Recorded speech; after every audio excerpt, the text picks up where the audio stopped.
Bueno, hermanos, solo el gozo de estar con ustedes nos ha traído.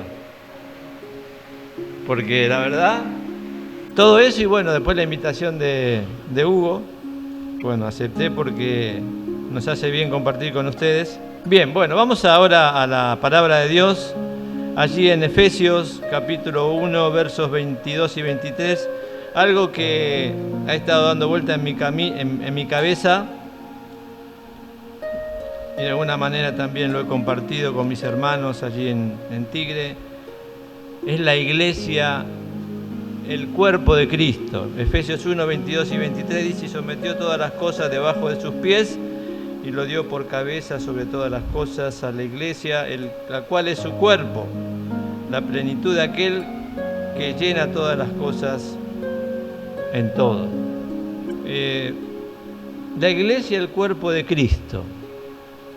Si yo le pregunto quién no conoce esta frase, ya creo que todos saben que la iglesia es el cuerpo de Cristo. ¿Qué inventó Gustavo? ¿Inventó algo? Pero saben, una cosa es decirlo, como pasa en muchas facetas de la vida cristiana, y otra cosa es vivirlo.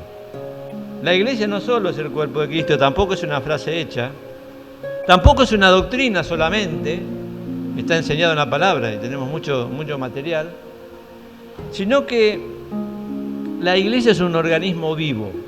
Y en cuanto a esto, tenemos que decir que una cosa es ser creyente y otra cosa es ser miembro de la iglesia. Vamos a ver por qué. Son dos esferas completamente distintas en la vida cristiana. Y necesitamos entrar en la etapa de miembros. Y eso se aprende también.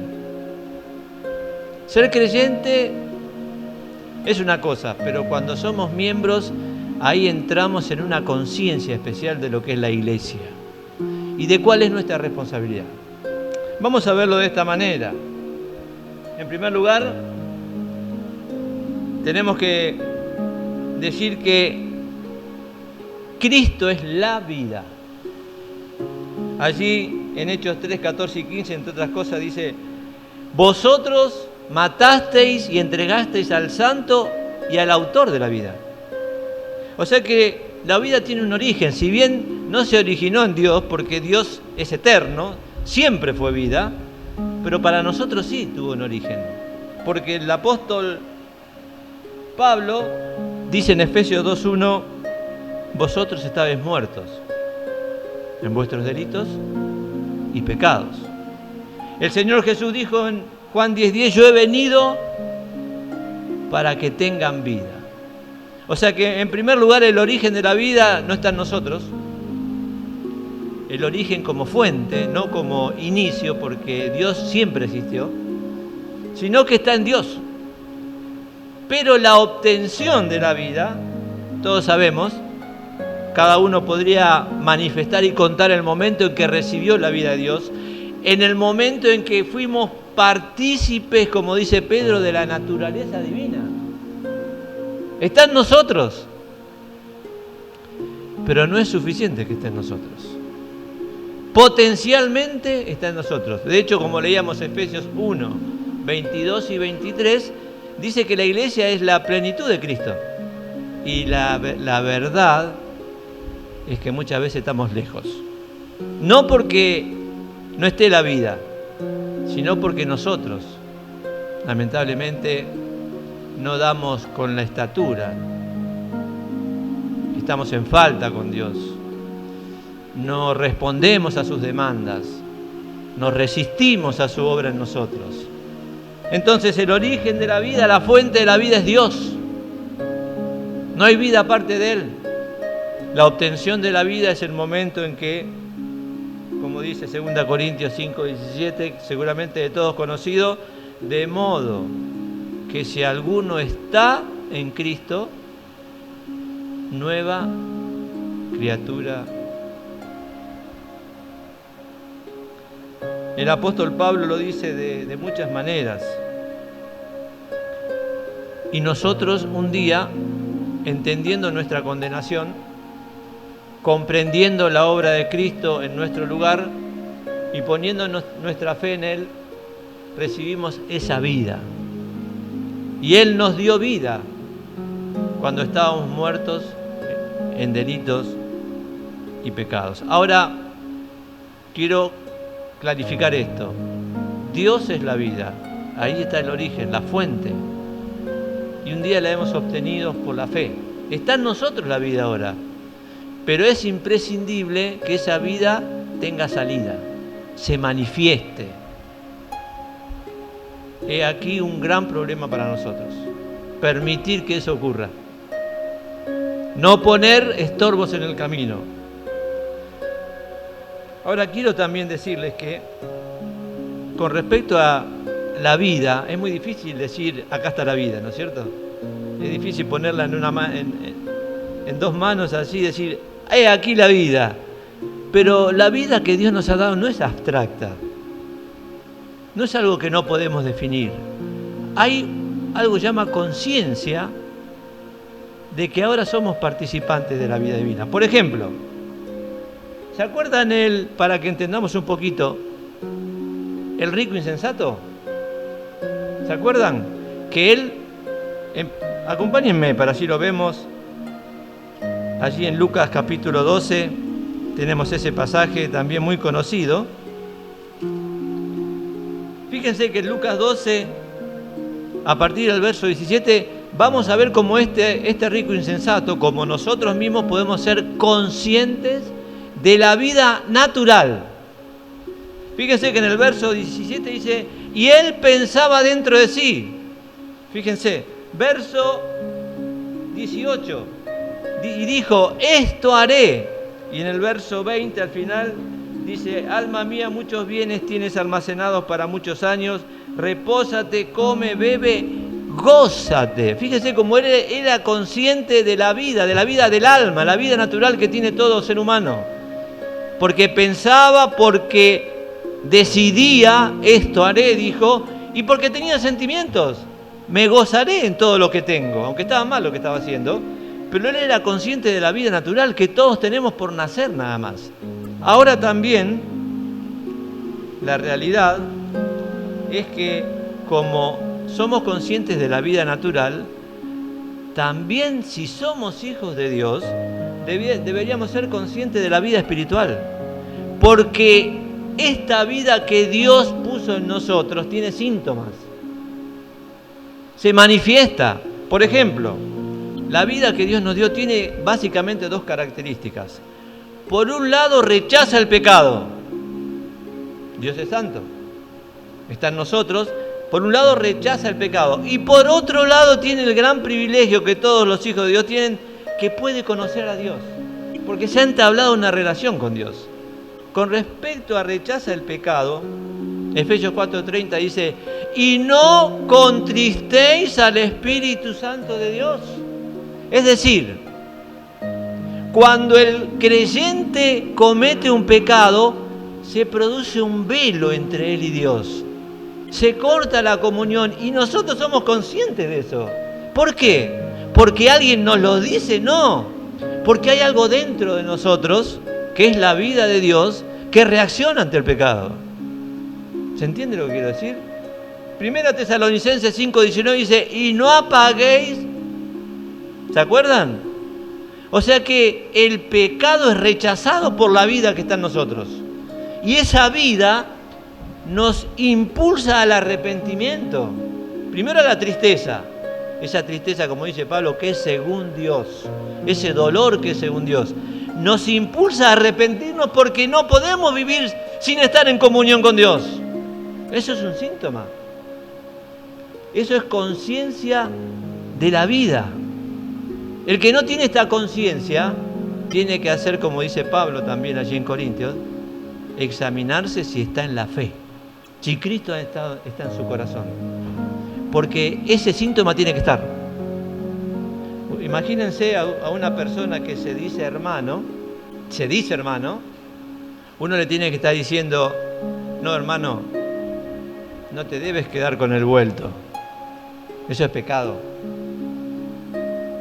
Y él le dice, te agradezco mucho. O, por ejemplo, hermano, la iglesia está reunida, ¿por qué no vas y compartís la comunión con los hermanos? Y uno le tiene que estar informando de un montón de cosas que en su interior ya tendría que ser consciente porque tiene la vida de Dios. ¿Se entiende lo que quiero decir? El que no tiene la vida de Dios, no le va a importar mucho asistir a la iglesia, porque no hay nada dentro de él que le muestre esa realidad. Ahora, el que tiene la vida de Dios va a sentir una falta. Hay un síntoma, hay una conciencia interior de que hay algo distinto en nosotros, que antes no teníamos, y que por la gracia de Dios un día lo recibimos. Por ejemplo, Gálatas, si me acompañan para no... Gálatas 5, vamos a leer 2 versículos 17 y 21. Fíjense lo que dice aquí. Porque la carne codicia contra el espíritu y el espíritu contra la carne. Y estas cosas se oponen entre sí para que no hagáis lo que quisierais. Antes de conocer a Cristo no había ningún conflicto en este punto. La carne se manifestaba libremente y nos controlaba y nos llevaba a la esclavitud. Pero desde que la vida de Dios está en nosotros, hay un conflicto. Eso es un síntoma también de la conciencia de esa vida, de que algo en nosotros es distinto a antes. En el verso 21 dice, hablando, luego de hacer una descripción de todos los pecados de la carne, dice: os denuncio, como ya os he anunciado, que los que hacen tales cosas no heredarán el reino de Dios. Hay gente que practica estas cosas en una forma indiferente. Las practica tranquilamente. No les afecta en ningún... El Hijo de Dios no. Si la vida está, la vida va a reaccionar. Y no te lo tienen que estar informando cada rato. Es una experiencia interior. ¿Se entiende lo que quiero decir, no? Si a una persona hay que estar informándole cada vez que hace algo malo y no hay ningún síntoma interior, no se da cuenta, no es consciente, es porque seguramente la vida de Dios no está en él. Si no, la vida de Dios rechaza el pecado y por otro lado tiene la posibilidad, la capacidad de conocer a Dios. En esa relación que se ha entablado desde el día que uno creyó en él. Ahora ustedes me dirán, ¿para qué Gustavo nos dice todo esto? Porque yo les dije hoy que una cosa es ser creyente, otra cosa es ser miembro. Porque también, como somos conscientes de esta nueva vida que está en nosotros, es un privilegio que tenemos, por eso queremos que los demás también la experimenten, también tenemos que ser conscientes de que somos miembros, de que somos miembros de un cuerpo. Y esa conciencia de cuerpo es algo que tenemos que aprender. Ustedes saben muy bien que hay una ley inherente en el cuerpo humano y Pablo lo ha expresado de muchas maneras y en muchas porciones de las Escrituras. Hay una ley inherente en el cuerpo humano y también en la iglesia que se llama comunión.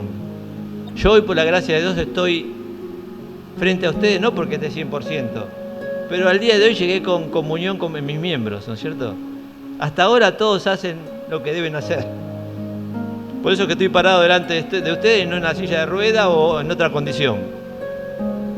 La comunión es algo que pertenece al cuerpo. Y es una ley que en el cuerpo humano es natural. Yo no tengo que estar pensando en la comunión. Hay una cabeza que por ahora medianamente está sana. Entonces la comunión entre los miembros es espontánea. No hay que forzarla. Yo no tengo que enseñarle a mis miembros a hacer las cosas. Mientras la salud es buena, los miembros hacen lo que tienen que hacer y el cuerpo se mueve.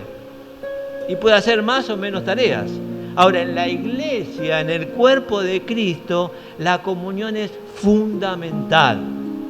El que tiene conciencia de miembro, la va a vivir plenamente.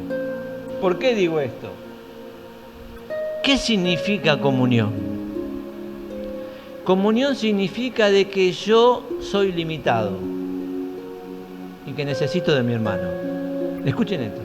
Comunión significa de que yo soy limitado, incapaz, solo, y necesito de mi hermano. Por eso que lo busco. Pero esta comunión tiene que tener dos vertientes. Primero yo me tengo que crecer delante del Señor para poder dar, y mi hermano tiene la responsabilidad de crecer delante del Señor para que me dé a mí, porque yo lo necesito. Por eso que cuando vemos hermanos que andan solos y a veces no se deciden a entrar en la comunión, uno se pone a pensar el peligro, el daño, porque no se puede vivir sin la comunión en la iglesia. Es imposible. Todo aquel que ve y es consciente del cuerpo busca, anhela y se sacrifica por esa comunión. No le da lo mismo quedarse escuchando un programa que puede ser muy bueno la predicación del hermano, en la casa, en la radio, en la televisión, que estar junto a los hermanos en la iglesia. No le da lo mismo, no es lo mismo. Pero para eso hay que ser conscientes del cuerpo. ¿Se dan cuenta? Porque es una esfera distinta al ser creyente. Es profundizar quién soy yo. ¿Y por qué la Biblia habla tanto de miembro? El miembro tiene responsabilidades. Pero cuando uno es consciente como miembro, ya no se le tiene que estar diciendo, no, pero ¿por qué faltaste el domingo? Y me quedé mirando una película, me pareció muy interesante. Y la reunión de oración, y vos sabés que llegaron familiares a casa, y sabíamos que venían, ¿y por qué no los pasamos a los familiares? O le dije, había una hermana en Paraguay familiar que llegaba a la casa, familiar que tenía que ir a la iglesia, porque ella estaba en la reunión. Y si no, se quedaban en la casa, espérenme, tómense unos mates, tranquilo, yo me voy a la iglesia, si no quieren venir, y después vuelvo y hablamos tranquilo. Conciencia de cuerpo. Conciencia de cuerpo. El que no tiene conciencia de cuerpo, y bueno, en el camino pueden aparecer muchas cosas, que lo van a distraer, que lo van a hacer faltar. Hay 3 palabritas que definen comunión, están en 3 versículos distintos. Significa contribuir con algo. Una de las palabritas de comunión. El hermano llega a la iglesia para dar. No se sienta ahí y espera que le pongan la cuchara en la boca. Y sea lo que sea puede dar. Puede dar una exhortación, una palabra de enseñanza, una oración, orar en silencio allí en el banco. Viene a dar. Por eso una de las palabritas es contribuir. Eso si lo quieren anotar, 2 Corintios 9:13.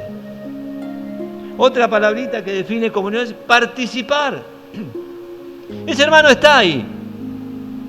La iglesia ha determinado ciertos días de oración y ese hermano está ahí. Quiere participar de la vida del cuerpo, que es la vida de Cristo.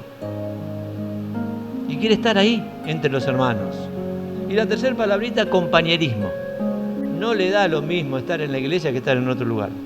Tiene un compañerismo con los otros miembros. Comparten algo en común. Sabemos que compartimos en común. Comunión. Por eso yo les decía que a veces decimos, sí, la iglesia es el cuerpo de Cristo. Y vamos a pensar para nosotros mismos. ¿He entendido lo que es el cuerpo de Cristo? ¿Soy consciente de ese cuerpo? ¿Cómo está mi vida? Porque esta realidad que la hizo Cristo tiene obstáculos. Fíjense, el origen de la vida sabemos dónde está. La obtención de la vida es una experiencia personal con Cristo. El obrar de la vida nos hace conscientes. Esa vida nueva que tenemos en nosotros rechaza el pecado y conoce más a Dios. Pero también nosotros tenemos que ser conscientes de la vida, sino también conscientes de que somos miembros del cuerpo. Somos un miembro del cuerpo. Pero esa conciencia nos lleva a poder utilizar ese privilegio para ser útiles al cuerpo, para dar vida también, porque cada miembro debe dar vida. No da vida solo el que está acá en el frente. Hay muchas cosas para hacer en la iglesia que motivan, animan, impulsan a los hermanos. A veces viene algún hermano desanimado. Está ese hermano que siempre está ahí, ¿no es cierto? Animado, con deseoso de hacer cosas. No importa si hay que limpiar el piso, si hay que sacar las telarañas, recién Andrés estaba abriendo las ventanas. Que dan vida. Ahora, muchas veces la reunión no levanta porque hay muerte. Y se hace todo pesado. Hasta los himnos se cantan, parece que fuera como es un cortejo mortuorio la iglesia. ¿Quién tiene la culpa? Yo. No el hermano, yo. Tengo que empezar por mí, mirarme a mí mismo. ¿Qué estoy generando yo en la iglesia? Obstáculos. La división. La división en la iglesia es un gran obstáculo. El que es consciente del cuerpo no es indolente a estas cosas. Le afectan cuando ve que en la iglesia se forman grupos, hay pareceres distintos, se forman escuelas de opinión en la iglesia. El que es un miembro consciente, le duele eso y va a buscar la manera de poder subsanar esa situación, la división. Ni que hablar del individualismo, ¿no es cierto? Pablo decía en Filipenses 2:21, porque todos buscan lo suyo propio y no lo que es de Cristo Jesús. El individuo como centro, ¿no es cierto? Acá los individuos no deben ponerse debajo de lo que es el cuerpo, de la unidad de la iglesia. Una cosa es un miembro, otra cosa es un individuo. El individualismo es uno de los flagelos, unos grandes flagelos de la iglesia. Los hermanos que toman decisiones personales y andan por ahí, no escuchan el consejo de la iglesia, andan por ahí, deciden solos. ¿Eso es conciencia de cuerpo? No. Por supuesto que hay un daño. Sufre daño la iglesia y sufre daño ese hermano, porque no están dando correctamente de acuerdo a lo que es el cuerpo de Cristo. La independencia. No sé si les habrá pasado. Hermanos que creen que el ministerio que tienen ellos es de ellos y nadie se mete en ese ministerio. Nadie puede decir nada. Fíjense qué interesante. Dios es uno. La doctrina es una. El cuerpo es uno. ¿Por qué la obra no es una? En la Biblia leemos que siempre la obra es una. No importa quién la haga, es la obra de todos. Evidentemente Dios da dones, pero no es el tema de hoy, pero Dios da dones a los hermanos para que hagan la obra. Pero no es la obra de ellos. Como decía Pablo, cuando los corintios empezaron yo soy de aquel, a mí me gusta aquel, yo sigo aquel. Pablo, muy cortito, dijo, Pablo plantó, Apolo regó, ¿y el crecimiento quién lo da? ¿Pablo y Apolo? ¿Apolo? No, el crecimiento lo da Dios. Son siervos nada más. Más que eso no podemos ser. Y ninguno debería ser seguido. Sería largo hablar de cómo nacieron las denominaciones. Fueron siguiendo a hombres. Y hermanos muy utilizados, que no tenían ese fin, pero parece que al hombre le gusta seguir al hombre y se olvida de quién. ¿De quién es la cabeza? De quién es solo digno de seguir. Y esto pasa ahora más que nunca. Y tenemos en la Escritura mucha enseñanza para darnos cuenta del peligro de esto. Hablábamos de la inasistencia, no dejando de congregarnos, como dice así Hebreos 10:25, como algunos tienen por costumbre, sino exhortándonos, animándonos. La inasistencia es una prueba de que ese hermano no comprendió su lugar en la iglesia, no es consciente del cuerpo. Ningún miembro, en su sano juicio, si está sano, va a ir en contra del cuerpo mío. Es más, va a escuchar lo que dice la cabeza. Y sabemos quién es la cabeza en la iglesia. No hay dos cabezas ni tres, hay una sola. Por eso, hermanos, necesitamos, en el caso de que lo necesitemos nosotros y estemos en esta experiencia, dejar de ser espectadores. Los miembros no deben ser espectadores. Un miembro es alguien que ha encontrado su lugar en la iglesia, ha encontrado también el límite que tiene, porque no es que cualquiera pueda hacer cualquier cosa en la iglesia. Para eso Dios ha dado funciones a los hermanos, capacidades a los hermanos, pero tiene que estar atento y actuando, no como un espectador, sino activo. para que sea un generador de vida a los hermanos que comparten el cuerpo con Él. Esto es algo que uno tiene que aprender como tantas cosas en la iglesia. Y es bueno que lo aprendamos cuanto antes. Si alguno no ha entendido que es un miembro, hay que explicárselo, pero tenemos que tener esta conciencia. Un día fuimos conscientes de que nacimos de nuevo, porque en nosotros se manifestaron un montón de cosas que antes no había. Recordamos dos: rechazamos el pecado y podemos conocer con esa nueva vida a Dios personalmente, en la intimidad. En la reunión de oración, otra conciencia de que somos miembros es que necesitamos orar. ¿A ustedes les parece que el que tiene la vida de Dios no tiene el deseo de orar? La necesidad de orar. Allí Zacarías 12:10 dice: derramaré sobre la casa de David espíritu de gracia y de oración. El que tiene el Espíritu de Dios anhela orar, sea en su hogar diariamente y encontrarse con los hermanos. Eclesialmente, como cuerpo, para poner delante de Dios distintas inquietudes, necesidades y, por supuesto, también acciones de gracia.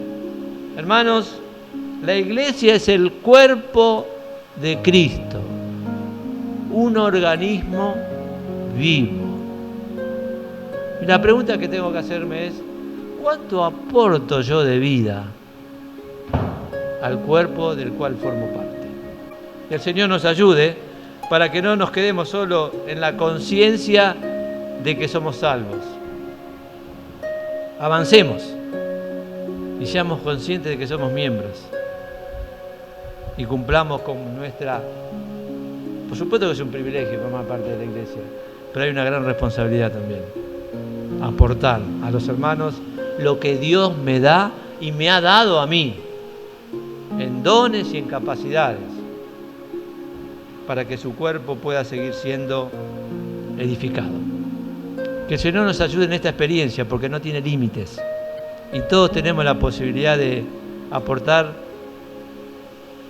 algo de lo que el Señor nos haya dado para el beneficio de su cuerpo y el camino de su cuerpo mientras esperamos su regreso. Que el Señor bendiga su palabra.